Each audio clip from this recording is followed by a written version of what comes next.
If you're a frequent flyer, you'll love how airlines are turning to nature to tame turbulence. Here's how. Did you know birds don't just fly, they master the skies, even in rough weather? Inspired by our feathered friends, engineers are designing new tech that mimics the way birds detect and react to air changes, making your flight smoother and safer. This isn't sci-fi. Sensors now equipped on planes can feel turbulence before it even hits, much like birds sensing pressure changes in their environment. And it's not just about comfort. This tech aims to reduce the risk of injuries from sudden air bumps.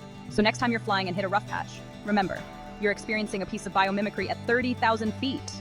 Airlines are not just transporting you, they're transforming travel, using nature's own playbook to ensure your journey is as bump-free as possible. Isn't that something?